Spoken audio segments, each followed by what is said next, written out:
Amigos, de verdad, qué gusto, pero qué gusto poder encontrarnos en este día tan especial.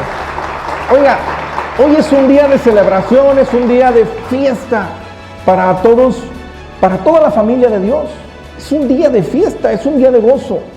¿Por qué? Porque hoy recordamos que hace más de 2000 años pasó el acto de amor más importante que ha existido sobre la faz de la tierra. Ahora, hay dos eventos importantes que sucedieron hace más de 2000 años. Y esto es importante que usted lo sepa. El primer evento importante es que Jesús murió. El que Jesús haya muerto es uno de los eventos más importantes, pero no el más importante. Es decir, si usted ha creído que de alguna manera el símbolo más importante podría ser la cruz, no es la cruz. La cruz es parte de. Porque, ¿qué hubiera pasado si Jesús muere y ahí se acabó todo? No tendría sentido que estuviéramos aquí. Lo que realmente le dio sentido a su muerte es que Jesús resucitó. Ese es el evento que hoy celebramos, que Jesús resucitó. Es decir, el símbolo más importante no sería para nosotros como cristianos la cruz, sino la tumba vacía. La tumba vacía. Ese es el símbolo más importante para nosotros como cristianos. Ahora, yo le he puesto un título a este mensaje y el título es el siguiente: resurrección, mito o realidad. Porque han pasado más de 2000 años y todavía muchas personas se siguen cuestionando si es real que Jesús fue a la cruz y resucitó. Romanos capítulo 4, versículo 25, acompáñeme por favor.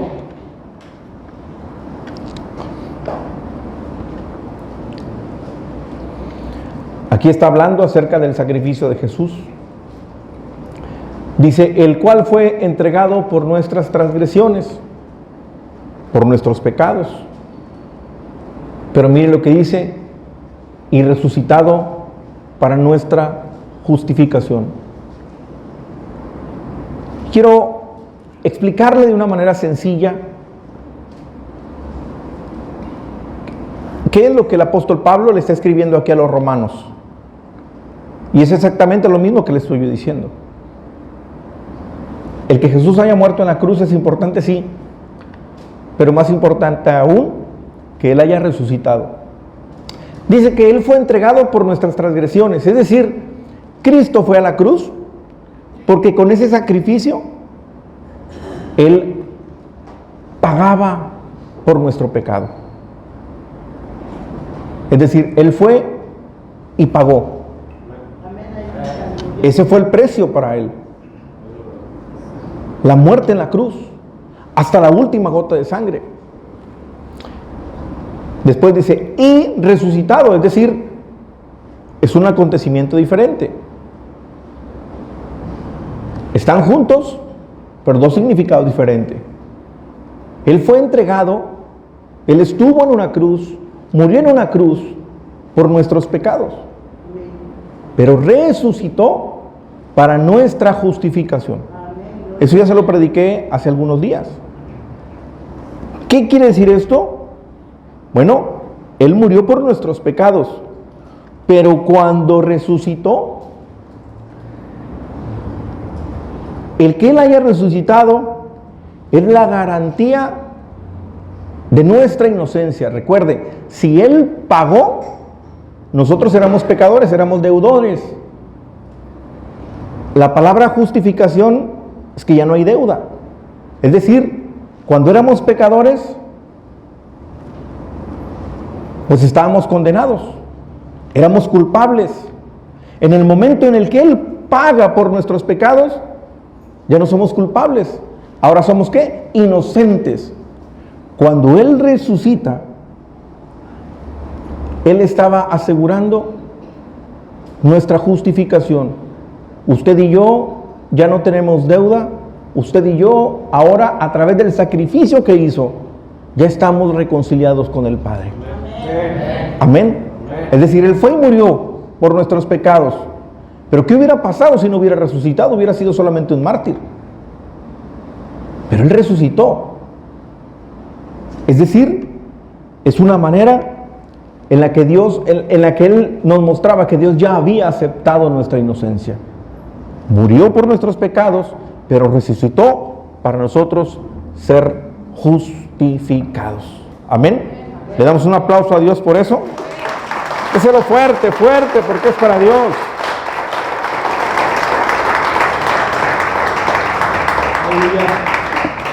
Entonces, mire, desde hace algunos años yo he escuchado varias teorías acerca de lo que pudo haber pasado con la muerte de Jesús. Y le voy a decir una de las que yo me acuerdo que eran muy, muy fuertes. ¿Se acuerda que cuando Jesús iba camino a la cruz, Él en algunas ocasiones, bueno, pues cayó, ¿verdad? Por el peso de la cruz, por el cansancio que Él tenía. Y esto incluso está en los documentales de History y todo eso. Pero obviamente es History, no es la Biblia. Y dice que el que le ayudó a Jesús a cargar la cruz, que en ese momento hubo una transferencia. Y que el Espíritu de Jesús entró en ese hombre y viceversa, y que el que murió ahí no fue Jesús. Y hay, por ejemplo, pues los musulmanes y muchas otras personas que dicen, no, Jesús no murió. Pero mire, la Biblia lo dice y yo lo creo. Pero, si usted dice, bueno, está bien, pastor, usted le va a creer a la Biblia porque, bueno, pues usted es una persona que ha puesto su fe en la Biblia, pero yo soy una persona intelectual. Demuéstreme, además de la Biblia, que Jesús realmente vivió, que Jesús realmente estuvo aquí y que murió en una cruz. Bueno, busque un historiador de aquella época llamado Flavio Josefo. Él escribió, allí está en la historia, Flavio Josefo, investíguelo. Y dice Flavio Josefo que él vio a un hombre crucificado y dijo, yo creo que ese hombre era realmente el Cristo. Es decir, hay evidencias. Y muchas dudas con respecto a si la tumba estaba realmente vacía o no. Miren, una de las hipótesis de por qué la tumba estaba vacía es que los romanos robaron el cuerpo. Pero piénsele un poco. Si los romanos hubieran robado el cuerpo, ¿qué sentido tendría? Si los mismos romanos son los que querían que no hubiera alboroto en la gente. Si ellos hubieran robado el cuerpo, entonces lo que los judíos predicaban, lo que Jesús había dicho, realmente era cierto. Entonces los romanos no pudieron haber robado el cuerpo. La otra es que los judíos lo robaron. Los mismos que andaban con Jesús. Pero tampoco tiene sentido. Una, porque había una gran cantidad de guardias romanos cuidando la tumba. Los romanos no hubieran dejado que alguien llegara y se robara el cuerpo. De hecho, por eso estaban ahí, Ellos estaban cuidando la tumba para que nadie llegara y robara el cuerpo. Pero fíjese bien, piensen esto, si los judíos hubieran robado el cuerpo,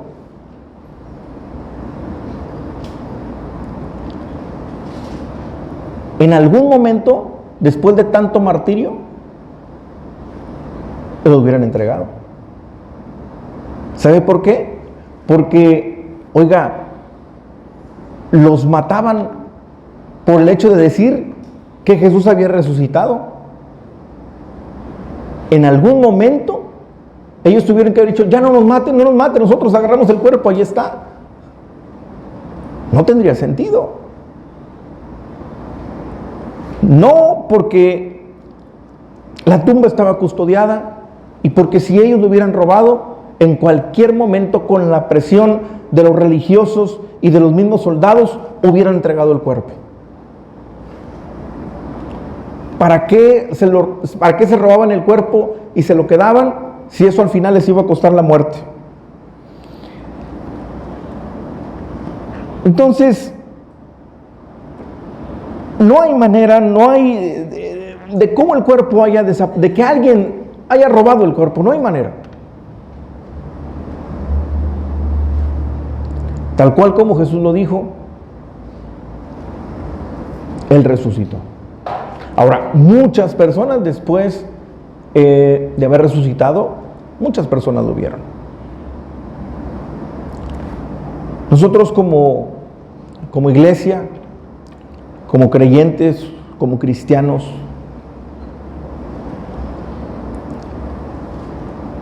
el acontecimiento más grande y más importante que podemos celebrar es que un día Jesús resucitó. Él venció a la muerte. Y dice la Biblia que Él es el primero. Cuando dice que es el primero, es porque después de Él, todo aquel que crea en Él experimentará lo mismo. Amén. Amén. Entonces, muchas personas hasta el día de hoy siguen incrédulos ante este acontecimiento. Y a mí me gusta de pronto darles herramientas para que usted sepa qué contestar, para que usted tenga una base y que usted de alguna manera esté seguro que lo que estamos realmente celebrando es lo que sucedió. Mire, el Antiguo Testamento se escribió pero muchos años antes de que Jesús naciera. ¿Y sabe usted que en el Antiguo Testamento muchos profetas profetizaron acerca de Él? Y todas las profecías se cumplieron. Todas. Ahora, una vez escuché a alguien que dijo, bueno, pero es que hubo profecías que fueron autocumplidas. Por ejemplo, hace un ratito nuestro líder de alabanza mencionó un acontecimiento. La entrada a Jerusalén, la entrada triunfal. Dice la Biblia que Jesús entró montado en un ¿qué? Pollino. En un pollino, en un burrito, ¿verdad? Bueno, esa profecía se dijo más o menos como unos 500 años antes de que eso pasara. Eso lo dijo el profeta Zacarías. Acompáñenme a Zacarías capítulo 9, versículo 9, por favor. Zacarías capítulo 9, versículo 9.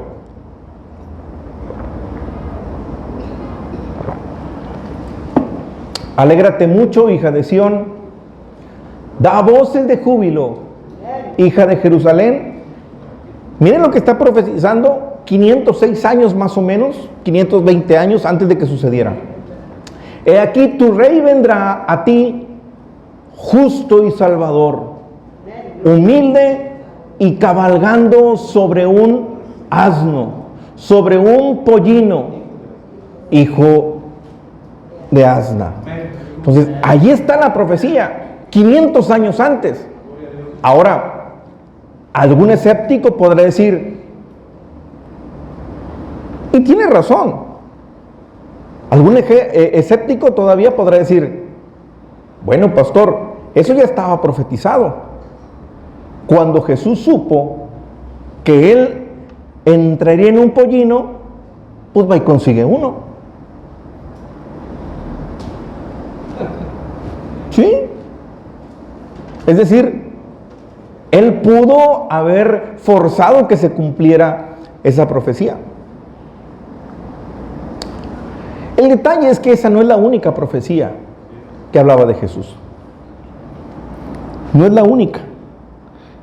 Mire, 700 años antes, un profeta llamado Isaías, mire lo que profetizó. Isaías capítulo 7, versículo 14, por favor. Isaías capítulo 7, versículo 14. Por tanto, el Señor mismo os dará señal. He aquí que la Virgen concebirá y dará a luz un hijo y llamará su nombre Emmanuel. Es decir, este profeta dijo, ¿de quién nacería? De una virgen. Él puede escoger a su mamá. Eso no lo puede decidir él. ¿Pero qué creen? Isaías no solamente predijo cómo nacería, sino que también 700 años predijo cómo moriría. Acompáñeme ahí mismo. El libro de Isaías, capítulo 53, por favor.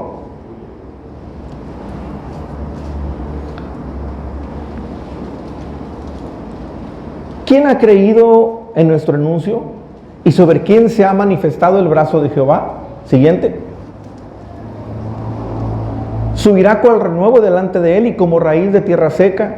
No hay parecer en él ni hermosura le veremos, más sin atractivo para que le deseemos. Mire, está describiendo que el rostro de Jesús iba a estar desfigurado. La que sigue.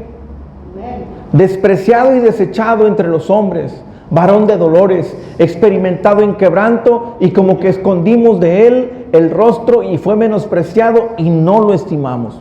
Está hablando del sacrificio, todo el sacrificio que recibió Jesús. Siguiente versículo.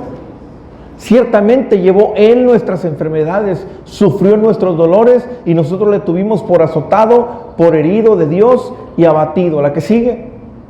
Mas él herido fue por nuestras rebeliones. Mire, ya estaba diciendo que él moriría por nuestros pecados, que no fue lo mismo que dijimos en Romanos capítulo 4 versículo 25, que él murió por nuestras transgresiones. Mas él herido fue por nuestras rebeliones, molido por nuestros pecados, el castigo de nuestra paz fue sobre él y por sus llagas fuimos nosotros curados. Él estaba profetizando lo que Jesús sufriría con esos azotes en su espalda. Siguiente versículo. Todos nosotros nos descarriamos como ovejas, cada cual se apartó por su camino, mas Jehová cargó en él el pecado de todos nosotros. Amén. ¿Cuántos dicen amén? Amén.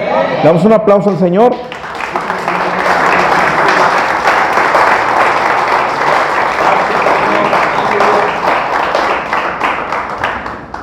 Siguiente versículo.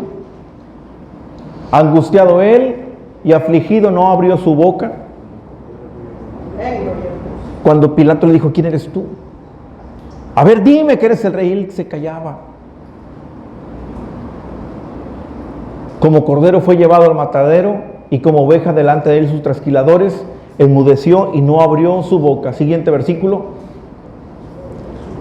Por cárcel y por juicio fue quitado y su generación, ¿quién la contará? Porque fue cortado de la tierra de los vivientes y por la rebelión de mi pueblo fue herido. Siguiente.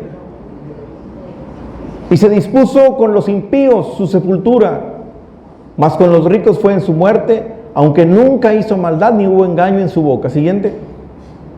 Con todo eso Jehová quiso quebrantarlo, sujetándole al padecimiento cuanto haya puesto su vida en expiación por el pecado. Verá linaje, vivirá por largos días y la voluntad de Jehová será en su mano prosperado. Siguiente. Verá el fruto de su aflicción, fíjense bien, verá el fruto de la aflicción de su alma y quedará satisfecho. Por su conocimiento justificará a mi siervo justo a muchos y llevará las iniquidades de ellos. Este versículo me encanta porque dice que Él verá el fruto de la aflicción de su alma. Es decir, lo que Él padeció tiene un fruto. ¿Sabe cuál es ese fruto? Todos nosotros. Siguiente versículo. Por tanto yo le daré parte con los grandes y con los fuertes repartirá despojos, por cuanto derramó su vida hasta la muerte y fue contado con los pecadores, habiendo él llevado el pecado de muchos y orado por los transgresores. Entonces, todo en ese capítulo podemos ver la manera en que Jesús murió. Jesús escogió de qué manera morir. Miqueas capítulo 5, versículo 2. Miqueas es contemporáneo de Isaías, o sea que también fue más o menos 700 años antes. Pero tú, Belén, Efrata, pequeña para estar entre las familias de Judá, de ti me saldrá el que será Señor en Israel. Es decir, Miqueas estaba profetizando que Jesús nacería en Belén. ¿En dónde nació Jesús? ¿Él escogió dónde nacer? Todas las profecías se cumplieron. Todas las profecías se cumplieron. Ahora, ¿sabe usted que en el libro de los Hechos los apóstoles vieron el momento en el que Jesús ascendió al cielo? Y Jesús les dijo algo, que volvería de la misma manera en la que Él estaba partiendo en ese momento.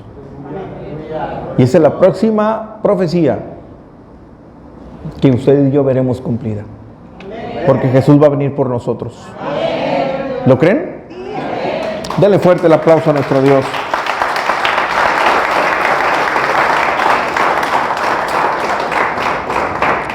Entonces, él a lo mejor podía decidir entrar a Jerusalén en un caballo o en un pollino. A lo mejor pudo decir en un pollino para que se cumpla la profecía. Bueno, si es que alguien todavía no cree, bueno, eso pudo haberlo manipulado. Pero no pudo manipular el hecho de dónde nacer, cómo nacer y dónde y cómo morir. Jesús es tan real, iglesia, y eso es algo que a usted y a mí nos tiene que quedar muy, pero muy claros. Es por eso que para nosotros este día, el domingo de resurrección, es un día importante, porque es el día de victoria para nosotros. Es el día en el que Jesús venció a la muerte en una cruz. Ahora, quiero que me acompañen, hay un pasaje en la Biblia, en el Evangelio de Juan, capítulo 11. Juan capítulo 11, versículo 25.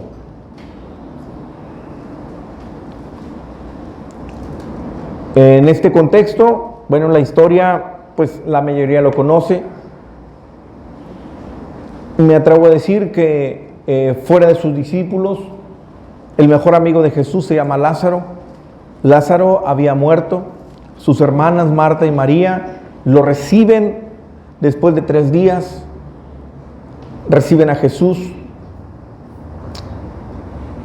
Y bueno, pues obviamente ellas estaban muy, muy tristes. Y cuando Jesús llega, la misma Biblia dice que Jesús lloró, ¿verdad? Al ver la tristeza de sus amigas. Pero hay una declaración que Jesús le hace a Marta principalmente. Y está aquí, en este versículo, Juan capítulo 11, versículo 25. Mire lo que Jesús le dijo. Yo soy la resurrección y la vida. Y el que cree en mí, aunque esté muerto, vivirá.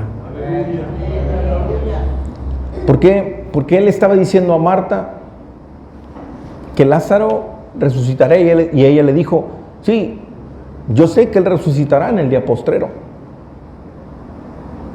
Pero entonces le dice, no. Yo soy la resurrección y la vida. ¿Qué es lo que nos está diciendo aquí? Que la muerte no es el final. La muerte no es el final para los que creen en Él.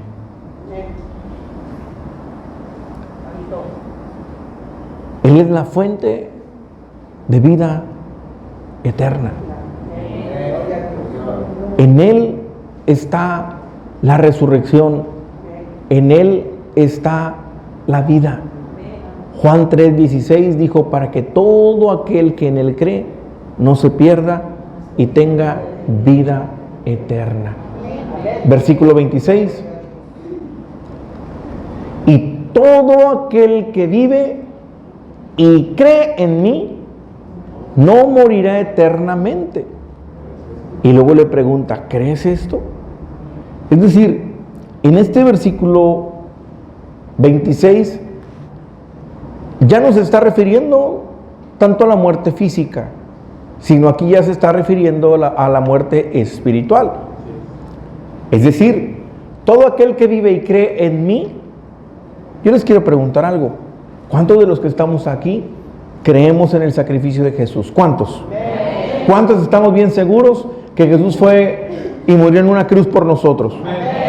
Bueno, pues mire lo que dice ahí. Y todo aquel que vive y cree en mí no morirá eternamente. Es decir, tu espíritu y el mío jamás se separarán de Dios. Viviremos eternamente con Él. ¿Cuántos dicen amén? Amén. Dale fuerte el aplauso a nuestro Dios.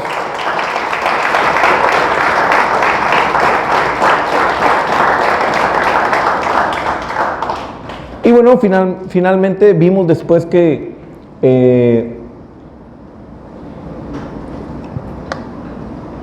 Lázaro finalmente vuelve a la vida. Pero Lázaro vuelve a la vida, Lázaro vuelve a vivir. Pero lo más importante es que Lázaro no morirá eternamente.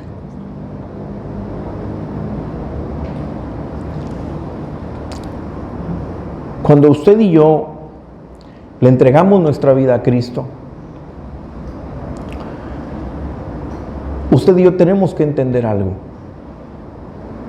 Que cuando usted y yo llegamos aquí, seguramente lo hacemos porque hay una necesidad que es la que nos ha acercado a Cristo. Amén. Y está bien.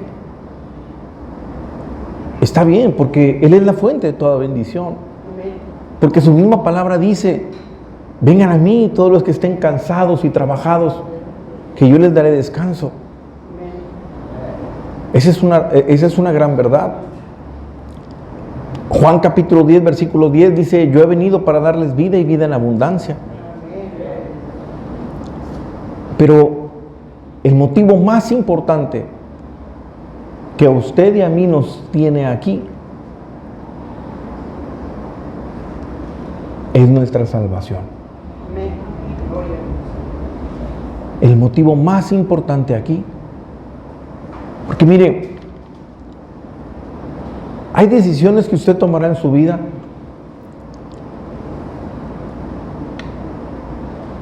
pero esas decisiones, por muy buenas que sean, la bendición que traigan será temporal.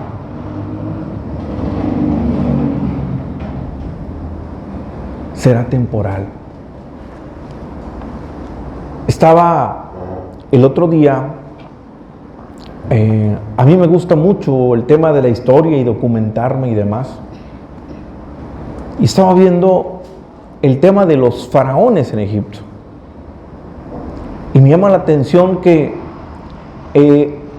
los faraones, y eso usted también lo puede buscar, hay muchos documentales acerca de la vida de los faraones. Dice que los faraones los llevaban a la tumba, pero ellos iban forrados de oro. Forrados de oro. O sea, había mucho oro. Porque según esto, Ellos querían llegar a la otra vida con ese oro. Pero cuando en Egipto hubo una gran crisis, ¿qué creen? Profanaron las tumbas de los faraones y saquearon todo el oro. Y entonces dijeron, todo lo que decían los faraones era mentira. Nadie se puede llevar nada. Y eso nos deja una gran enseñanza. Porque yo no sé cuáles son aquellas metas, yo no sé cuáles son aquellos sueños, ni cuáles son aquellas cosas que tú quieras alcanzar aquí. Pero todos tus logros, todas tus metas y todo lo que tú logres tener,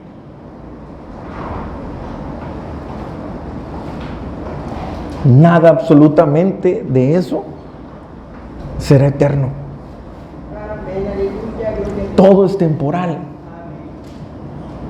El día que tú y yo tengamos que partir de aquí, todo eso se va a quedar. Lo único que es eterno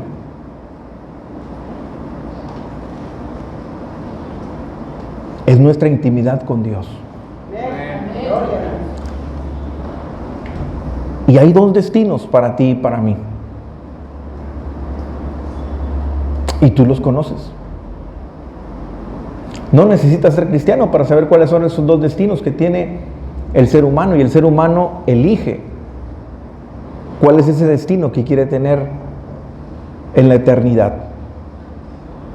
Pues para eso es que Jesús murió en una cruz. Porque lo que nos había separado de Dios era nuestro pecado. Al morir en la cruz, ese pecado era quitado.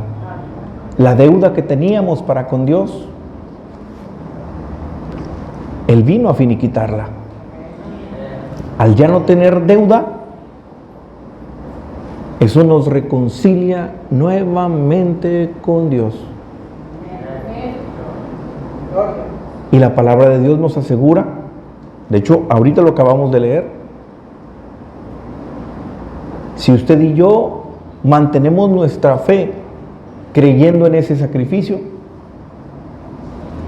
Jesús resucitó para vencer a la muerte, para justificarnos, para decir, miren, aquí está, es real, vencí a la muerte. Y era para que usted y yo, el día de hoy, después de más de 2000 años, pudiéramos entender y creer que es por ese sacrificio que ahora podemos gozarnos de que el día que cerremos nuestros ojos y los abramos, estaremos en la presencia de Dios eternamente. ¿Cuántos pueden decir amén? ¿Cuántos pueden decir amén? Dele fuerte, fuerte el aplauso a nuestro Dios.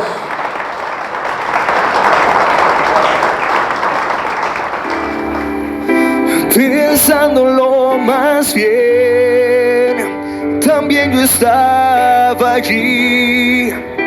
Yo fui el que te escupió y tu costado hirió. Pensándolo más bien, yo fui el que coronó de espinas y dolor tu frente, buen Señor. Pensándolo más bien, también yo estaba allí. Yo fui el que te escupió y tu costado hirió. Pensándolo más bien, yo fui el que coronó de espinas y dolor tu frente, buen Señor. Pensándolo